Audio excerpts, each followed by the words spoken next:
Hello and welcome to the Leaders in Supply Chain and Logistics podcast. I am your host, Radu Palamariu, Group CEO of Velvet Global. Our mission is to connect the supply chain ecosystem by bringing forward some of the most interesting leaders in the industry. Hello, everybody, and welcome to a new episode of the Leaders in Supply Chain podcast. I am your host, Radu Palamariu, Group CEO of Velvet Global.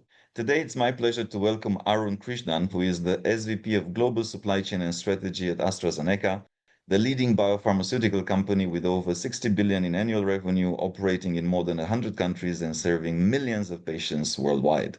Arun is responsible for the end-to-end management of AstraZeneca's global supply chain operations, collaborating closely with over 25 manufacturing facilities and more than 200 third-party suppliers in a global supply network. Arun, pleasure to have you and welcome. Thank you. Thank you, Radu. Good morning to you. Great to connect with you on this podcast. And it's a great opportunity to represent the company AstraZeneca. Our pleasure to have you. Maybe let's start, Arun, first and foremost with yourself, with your career. How did you end up in supply chain in the first place? And maybe walk us through one or two moments that are the most memorable in your career, that was those inflection points that made the most difference to where you are today. Great question. I'm a production engineer, industrial engineer by background, my professional skills. And I've been in supply chain domain, supply chain sector for the last 3 decades in multiple life science industry sectors, all the way from medical devices to innovative branded pharmaceuticals to generics and specialty, and also consumer OTC segment of the business. Also, having lived in 5 countries around the world, truly supply chain always is a passion. I always believe in this mantra of business is supply chain and supply chain is the business. That was the inherent motivation and also the inner passion to drive something good, to create something competitive, and also it's always a happening place because it's the only function in the business that connects everything, that you can see everything 360-degree view of the business, and also it's a truly cross-functional segment of the business. Absolutely. So to answer your other question, from a career defining moments, so let me give two examples, both the defining as well as challenging. Challenging part was 30 years ago, almost 30 years ago, back in 1997, when I finished my graduation. My first step out of India was in Singapore. It's a completely different environment. Even the first plane ride back in those days from India to Singapore was a new learning moment. I never been on a plane ride before, 97. So that was a learning moment, and that was a exploration moment, I should say. Followed by that, when I went to Australia to do my master's program in supply chain, was even more of a learning and defining moment.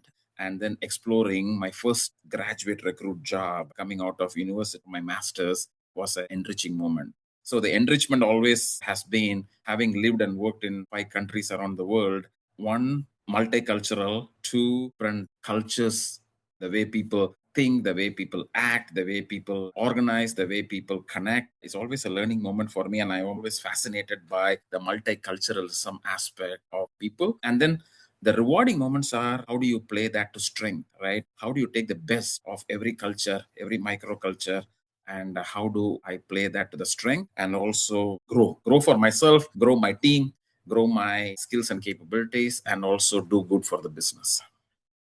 At AstraZeneca, you are in this position where basically your work impacts and helps patients all across the world. So I wanted to also ask you in terms of some practical case studies from AstraZeneca. And I know that you're on this journey now of reimagining your supply chain. So maybe let's start there. Tell us a little bit more about this journey that you're on, and then we go from there. Yeah, great question, Rado. So AstraZeneca is a pride moment to be in the company, and the company's ambition is growth through innovation. The company aspiration is to be an $80 billion company by 2030. It's a significant ambition. It's a significant purpose underpinned by the company's values and behaviors. So that always motivates myself, my team, the organization to lead the industry sector, create values with purpose, and also connect to the patients.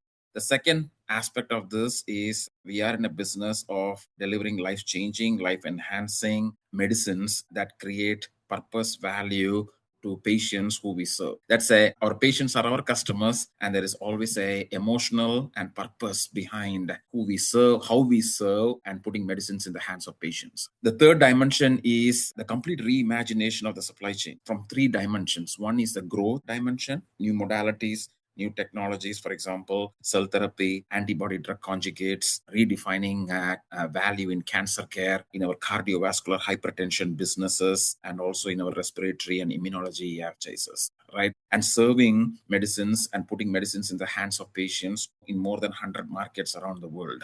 That's one dimension. The other dimension is how work gets done, where AI is an integral part of how work gets done. The way we rethink process, reinvent ways of work, and reimagine supply chain operating models. And the third thing is how do we also bring people along this journey to reskill, upskill, and also create a competitive advantage in our workforce through retraining, through reskilling, through upskilling, and also create that thriving environment of growth for people. So if I put these three dimensions together, product and markets and growth and science and innovation, plus the AI in everything that we do, how work gets done, plus the people empowerment and the thriving for growth, it's a perfect platform to serve patients with purpose. Those are the three ingredients of the success and the ambition. And with full passion and energy, team is driving towards that growth ambition. Got it. I know that also in your industry, there's always tension. Yeah. The tension is between how much operational efficiency can you embed in the system? And at the same time, how can you make sure that the patient is at the heart, that no delivery fails, because literally you're dealing with life and death. How do you make this blend today's environment? Any principles that you apply? Yeah, great question. First principle, let me start with the principles. Supply first. In this business, supply, global supply to a market, to a patient comes number one, right? First is supply. And these principles are so important in the context of the world around us is constantly changing and evolving, from all the way to economic tariff and trade tensions, to geopolitical volatility, to AI and everything that we do from a technology aspect, to science and innovation is changing so fast, right? So from a contextual point of view, these are the dimensions and these are the variables that supply chain has to live with and also optimize. The game is what we call the power of and. The power of and is supply, which is effective on time in full supply, and also be creating value through optimization, through lean effectiveness, through technology excellence, through process standardization and excellence, and also re-simplifying work. When I say re-simplifying work, is not only standardizing process, but also optimize and remove waste from the Mm, end-to-end supply chain process and also the end-to-end value chain. So the success here is no longer, supply chain traditionally has been the trade-off is either or, but our growth ambition is based on the belief and also the actions to create impact using the power of and. What we call the power of and is supply and efficiency and productivity and effectiveness, so that the sum total of it is delivering growth. mm. Can you share with us maybe one or two instances and results that you've achieved so far? You can pick some of the more notable examples and how that helped shape and improve the business. Exactly. So some of the notable examples, we haven't missed a beat on our customer service or global supply delivery over the last so many years. And as we all know, the world around us is changing and evolving so fast. We are living in a daily world of volatility. We are living in a daily world of variability.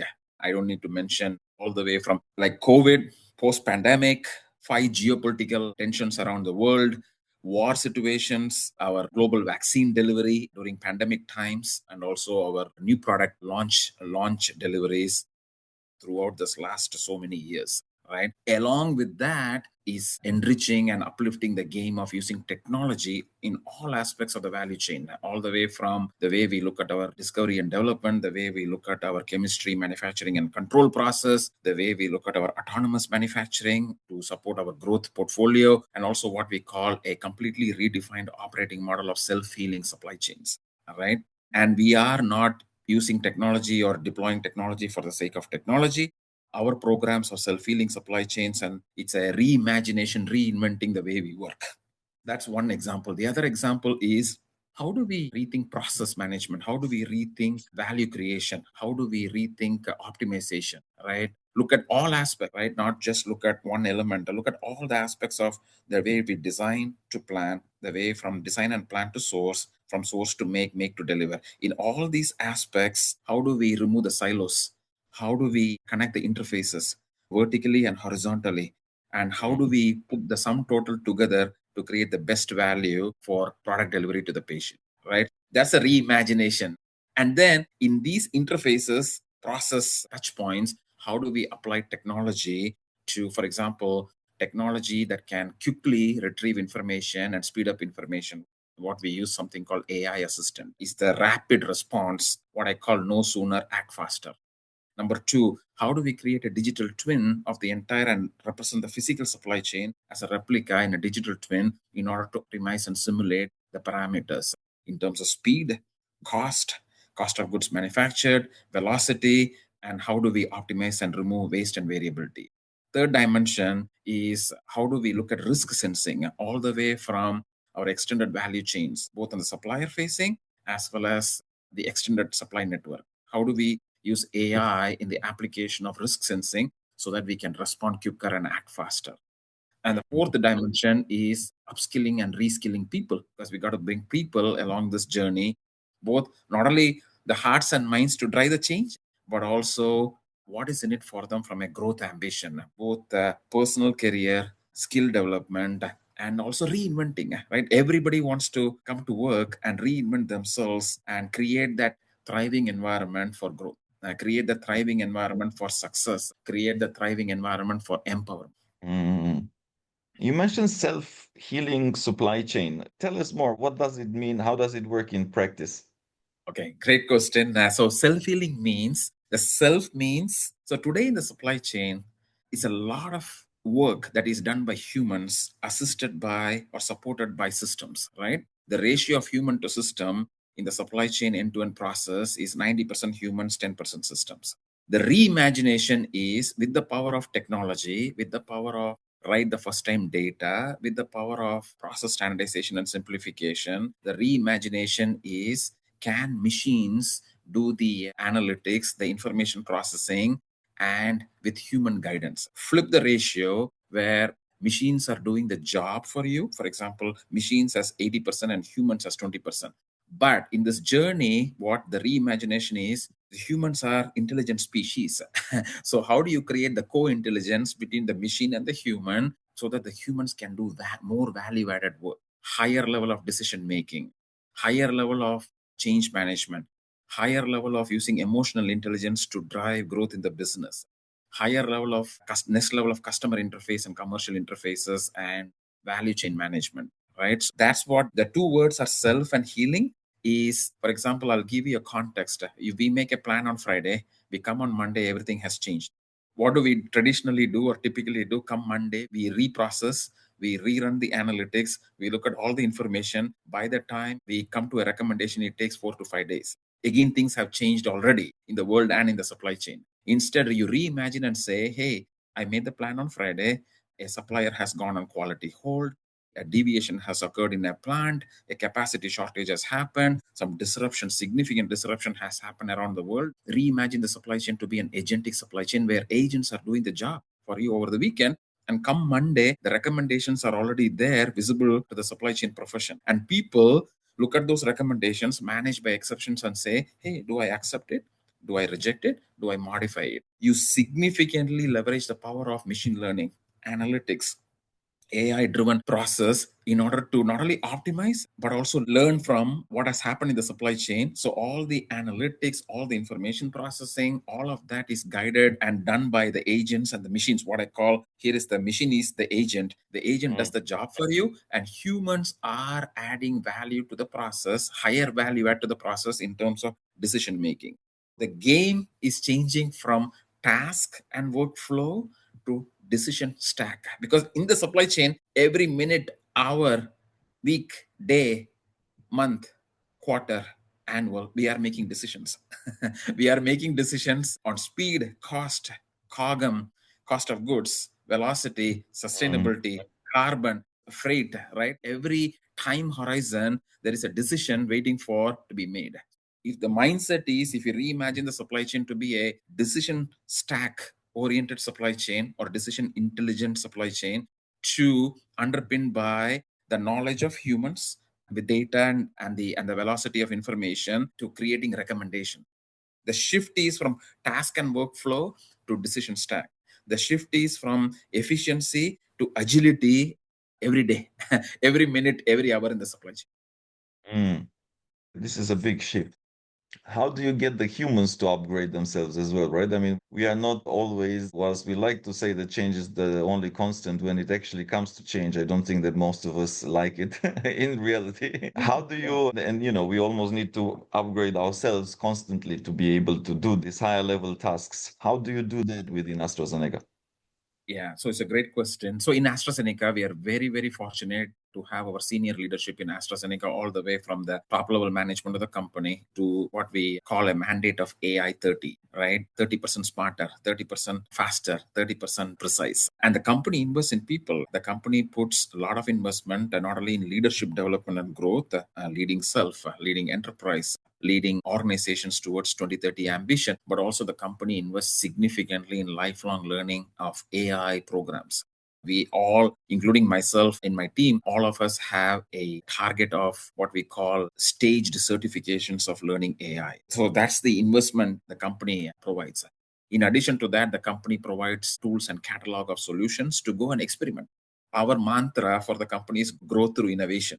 And innovation here means supply chain innovation, operations innovation, value chain innovation, right? And innovation is, how do you reinvent process? How do you look at your data? How do you use the technology to power your supply chain? How do you look at end-to-end interfaces in the process? That's the motivation. And the other inherent motivation is doing this in a growth environment, doing this with new products and technologies, new manufacturing factories in the network, new growth ambitions in the marketplace. That all motivates the workforce. So it's a combination of the environment in which we are operating. Yes, change is hard, but we also put a lot of effort in our internal environment to bring people along the journey. And it's a company, we are very fortunate to be in a company that believes science and innovation drives that growth. And innovation is a key word. Innovation is not only in the product, but also process, value chain, supply chains, manufacturing, technology, every aspect of value creation in a product to delivery, you have innovation. That's how we think, that's how we wire ourselves, and that's how we motivate ourselves. The other aspect is curiosity. The word curiosity is used a lot in the company, and that's by intent and design. Be curious. When you're curious, you ask questions. When you ask questions, you learn. And then the motivation is, how do you apply that learning to practice? But it's not easy. So, one of the things in the supply chain is myself and the leadership team, we are investing in upskilling and upgrading ourselves. We as leaders have to be even more curious. We as leaders have to let go control. We as leaders have to empower. We as leaders have to ask the questions. What we call it is a mindset of question behind question, mindset of grit, mindset of curiosity and innovation, mindset of upgrading ourselves. So then we can lead by example. Yes. Bringing it to future talents and to the younger generation that perhaps one day wants to make to your role, to the C-suite, what would be some pieces of advice that you would give them, Arun? Great question. I would keep it very simple. First is be excellent in what you do. Be excellent in whatever you do in your current job. Is really excel yourself in your current job, number one. Number two, then look at adjacencies in the value chain, adjacencies in the end-to-end business, to say, hey, how does that work? How does a supplier facing thing work? How does a customer facing thing work? How does a technology aspect work? How does a market work? How does a manufacturing site work? What I call the adjacencies, like the interfaces and adjacencies. The third thing is, be very curious. Be very curious. You don't need to know all the answers, but the currency of success is ask a lot of questions. And if you think about AI, AI is inherent in the supply chain term. Supply chain has AI in supply chain. So if you think about supply chain and AI, inseparable, right? They are so Mm, connected. And by practicing, especially for the younger generation, early career talent, new workforce, the more questions you ask, the much better you learn, right? So that's mm, always a belief of myself is curiosity, question behind question. The other strength you add is never get demotivated by, you try it once, you don't get it, then you try next time, then you pivot, right? You quickly pivot. So never de-empowered or disempowered or demotivated by failures. Instead, take every failure or every failure as a learning. Take every failure as every setback as a next path to growth. And I always say this to my children, right? Never be fearful, never be in comfort zone. The world itself is changing so fast because nothing is constant. So in a world where nothing is constant, why do you fear? Convert every fear and comfort to learning and growth, because you mm, redefine, you repivot, and you create a new solution. So the message I say to my organization, I also say to younger talent and early career is take every challenge into an opportunity. For every problem, come with 2 or 3 solutions, and then always pivot into learning and growth zone versus fear and comfort zone. mm. Know it. And I'm gonna remember that part with AI is already in supply chain. It's a good statement that I didn't quite think from that angle, so that's a good one as well. On that note, Arun, want to thank you for your time, for the great sharings and many examples that you gave today, and wishing you a continued success in your journey at AstraZeneca. Thank you, Radu. Thank you for the opportunity. It's a great moment of representing AstraZeneca, my organization, and the team through this podcast, and grateful to time and opportunity. Once again, this is Radu Palamario. Thank you so much for listening to this Leaders in Supply Chain podcast episode. If you're listening it on iTunes, Spotify, or any other channel, we'd love if you leave us a review. And of course, share this with anyone you think might enjoy it. Thanks again for tuning in, and I'll catch you next time.